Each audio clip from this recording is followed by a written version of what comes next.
There are certain things that come in pairs and help each other work. Things like mac and cheese or jollof rice and coke. Can you try and think of any other things that come in pairs and work together? I think ice cream on a sunny day or popcorn and my best movie.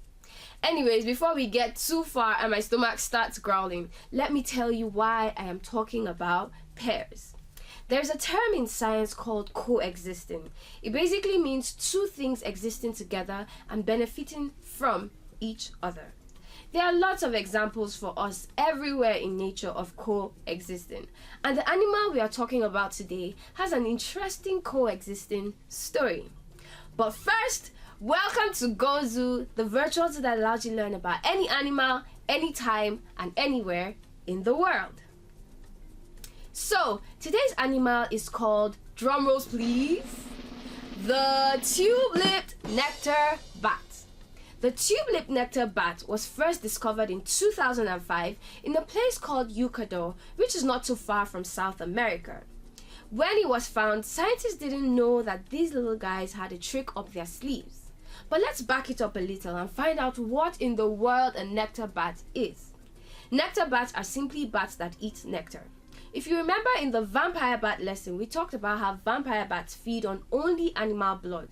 You can check out the lesson for more information. So, you may be wondering, but what is nectar? Well, it's basically a liquid substance plants produce that helps them attract animals for pollination. For more information on pollination, you can also watch our basic science video on pollination.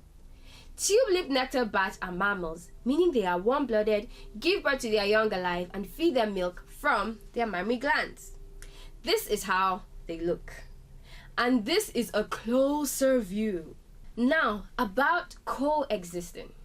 There's a special kind of plant called the Centropagan nigricans.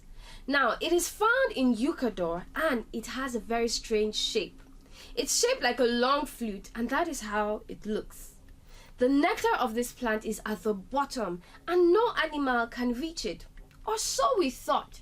This is where the tube-lipped nectar bat comes in. These bats have very long tongues. I mean, their tongues are so long it's almost twice their body size. And it can't all stay in their mouth, so they roll part of their tongue and keep it in their rib cage.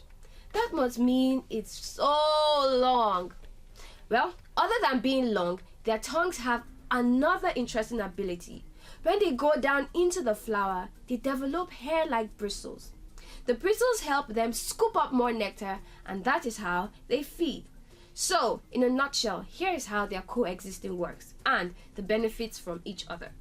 The tube-lipped nectar plant gets some of the pollen from the plant on its body while feeding, and when they go to another plant, they transfer the pollen grains, aiding pollination of the plant. While the Centropagan nigricans provide sweet nectar for the tube-lipped nectar bat. Hence, they coexist and help each other.